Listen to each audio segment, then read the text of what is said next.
Buenos días o buenas tardes o buenas noches, no sé el momento en el que están viendo este vídeo.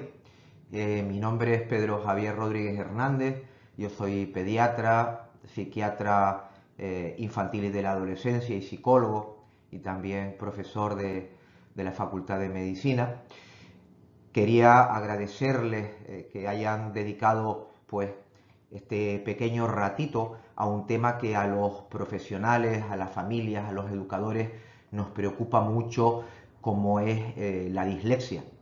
Ahora mismo en nuestro país no estamos desde luego precisamente para tirar cohetes en cuanto a el rendimiento y todos los factores que intervienen con él en nuestros niños y adolescentes, y quizás la dislexia y los fenómenos relacionados con los trastornos del aprendizaje sea muy importante, porque si los diagnosticamos precozmente e intervenimos sobre ellos de manera precoz, probablemente el pronóstico y la mejora en el rendimiento pues se note a corto, a medio y a largo plazo.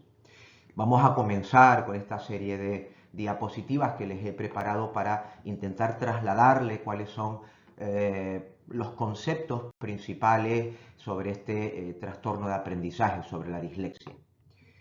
En cuanto a la definición, hay que destacar que los trastornos del aprendizaje, entre ellos la dislexia, son trastornos neurobiológicos.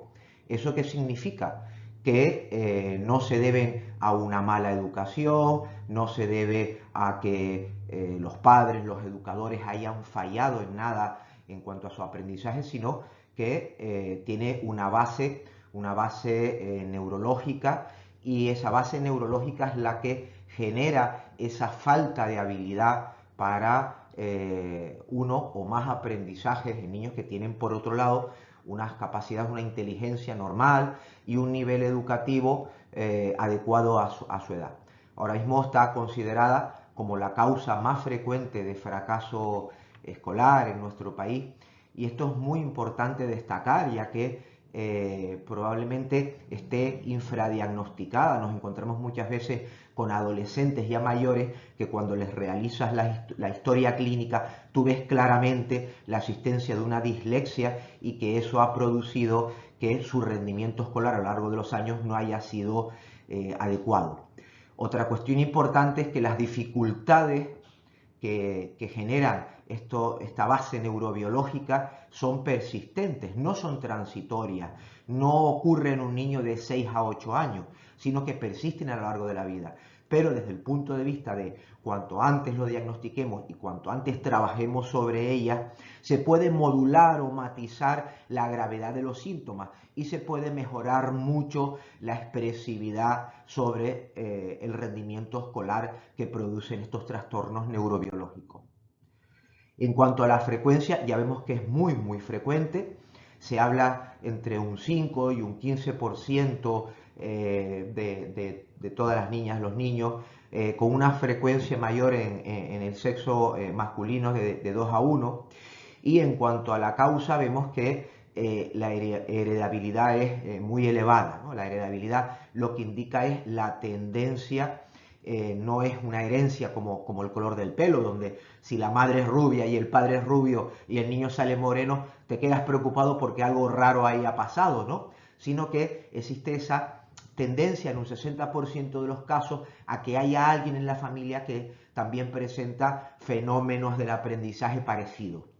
Y desde el punto de vista neurobiológico, lo que hay en el cerebro es una incapacidad, un problema en la maduración para percibir o procesar la información que tiene que ver con ese área que está dismadura. En cuanto a la clasificación, bueno, pues los trastornos del aprendizaje se dividen en trastorno específico del aprendizaje con dificultad principalmente en la lectura, a esto se llama coloquialmente dislexia, o bien trastorno específico del aprendizaje con dificultad en la expresión escrita, disgrafia, o bien trastorno específico del aprendizaje con dificultad matemática, discalculia, aunque muchas veces pues están tan relacionadas que es muy difícil separar una dislexia pura, de una disgrafia o una discalculia, porque suelen ser fenómenos que están muy relacionados y a veces te encuentras que es lo mismo, pero que la expresividad principal, por ejemplo, se encuentra en la escritura. Entonces, a lo mejor lo llamas disgrafia, pero siempre el trasfondo de, como fenómeno neurobiológico de esa dificultad en el aprendizaje está muy interrelacionado. La lectura, la expresión escrita y las dificultades en el cálculo matemático. La clínica común es una falta de fluidez, ¿no? Es como si la lectura, la escritura o el cálculo matemático fuese trabado a trompicones, a saltos. Hay una falta de organización en esa lectura, en esa escritura, en ese cálculo matemático. Y en cuanto a qué es lo que falla, pues esa lectura, escritura no es precisa, hay errores, hay fallos en el cálculo, en la manera de razonar las matemáticas, y además tenemos la frase de clínicamente significativo. ¿Qué es clínicamente significativo? Todos nos equivocamos, pero ya cuando un niño de 7 años dice, mamá, yo soy tonto, ¿por qué no aprendo como el resto de los niños de la clase? Eso ya se convierte en clínicamente significativo, ya hay una afectación de esos síntomas sobre las áreas del desarrollo del niño, ¿no? La dislexia es el trastorno de aprendizaje más frecuente. Ya hemos dicho que están muy interrelacionadas, pero cuando sobre todo lo principal es la dificultad en la lectura, bueno, pues a esto lo llamamos dislexia. Es el 80% del total de los trastornos del aprendizaje. Y lo que hay principalmente es una frase, quizás es un poco extraña para los que no están acostumbrados a esta terminología, es un fallo en la conciencia fonológica. La conciencia fonológica es esa habilidad para analizar y sintetizar los sonidos del lenguaje, ¿no? Y además se sabe que esa conciencia fonológica está en los genes y se encuentra codificada en los cromosomas 3 y 6. Hasta ese punto se ha llevado. Ahora bien, no existe una prueba genética para hacerle a un niño para saber si realmente tiene o no dislexia, sino sabemos que está codificado. Quizás, probablemente, en un futuro sí lo tengamos y podemos hacerle algún estudio genético, pero ahora mismo eso en la clínica, en el día a día, no existe. ¿Qué es lo que se encuentra alterado en la dislexia? Pues la mecánica del lectora, sobre todo la fluidez, es una lectura lenta, con muchos errores de omisión. Por ejemplo, si lees una frase donde sea, por ejemplo, el árbol está en el monte, pues a lo mejor no pronuncias alguna de las palabras y dices, en vez de el árbol está en el monte, dice el árbol monte. O sustitución, sustituyes algunas letras o algunas sílabas por otras, en vez de decir el árbol, puedes decir el árbol está en el monte. O bien inversión, que es cambiar dentro de las palabras unas sílabas por otras, ¿no? En vez de decir a lo mejor el árbol está en el monte, puedes decir le árbol está en el monte. Y después una cosa muy curiosa es que hay dificultades para deletrear las palabras. Yo muchas veces cuando sospecho en la consulta que un niño pueda tener dislexia, lo primero que le hago es, oye, deletréame tu nombre. Y tú ves que muchas veces, por esa dificultad de organización de los patrones fonológicos, cuando te van diciendo en ese deletreo su nombre, pues o bien omiten alguna sílaba, alguna vocal, alguna consonante, o sustituyen unas por otras, o bien invierten alguna parte de su nombre. También en la dislexia, por eso decíamos que muchas veces la dislexia, la disgrafia y la discalculia están muy relacionadas. La dislexia se acompaña de una alteración de la escritura, especialmente la escritura del inglés. Esto es muy importante porque podemos ver en el rendimiento, como prácticamente siempre cuando hay dislexia, lo que más cuesta es el inglés, pero el inglés no se empieza, debido a que el nivel de aprendizaje es diferente de las demás asignaturas, no se empieza a notar en suspensos en esa asignatura de inglés hasta que el niño es un poquito mayor, ¿no? En adultos, aunque sean trabajados y hayan ido a gabinetes donde lo hayan ayudado en su etapa de la infancia, lo que veo muchas veces es persistencia de esa lentitud en la lectura, y ellos mismos, muchas veces yo le pregunto a los padres, ¿ustedes leen mucho o no leen? Y te dicen que bueno, que les cuesta mucho, que leen lento, ¿no? Y después hay una lectura que no es automatizada. Nosotros cuando leemos en voz alta, como la lectura está automatizada, vamos entendiendo lo que leemos. Si tú a un niño con dislexia le dices que lean en voz alta y después le dices que te hagan un resumen de lo leído, pues se van a olvidar muchas cosas o no van a entender lo que han leído. Quizás para comprender muy bien el fenómeno de las dislexias le he traído pues esta frase. ¿Qué pasa con nuestra evolución, nuestro neurodesarrollo habitual en la lectura? Nosotros cuando aprendemos a leer, normalmente hasta los 6-7 años, lo que vamos haciendo es dándole conciencia fonológica a unos símbolos, de tal manera que si yo veo un símbolo que es la forma de la E y al lado un símbolo que es la forma de la L, yo voy a leer el. Pero lo que estoy haciendo es decodificando un código y le voy dando conciencia fonológica y digo el. Si digo árbol, lo mismo, veo la A, veo la R, veo la B, veo la O, veo la L, y entonces esos símbolos les añado conciencia fonológica y digo árbol, porque voy decodificando. ¿Qué pasa a partir de los 6-7 años? Que ya cuando veo ese código escrito, el árbol, ya no decodifico por símbolo, sino lo veo todo como un completo.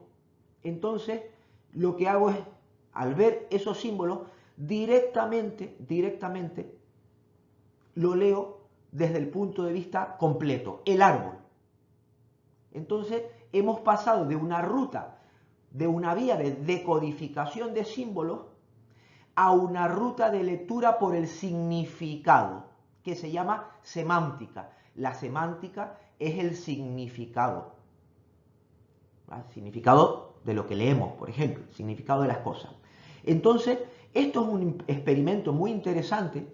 Si ustedes leen esta frase a toda velocidad, verán que la pueden leer bien. Según un estudio de una universidad inglesa, no importa el orden en el que las letras están escritas, la única cosa importante es que la primera y la última letra estén escritas en la posición correcta.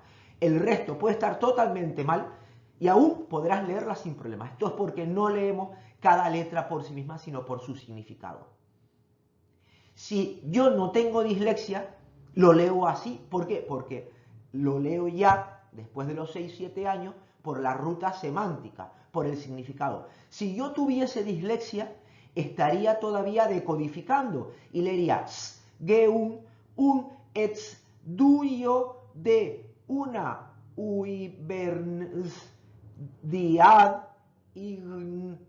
sea. O sea, que lo que haría es leer el código. ¿Qué pasa? Que si pongo la energía en decodificar, no tengo energía para entender lo que leo.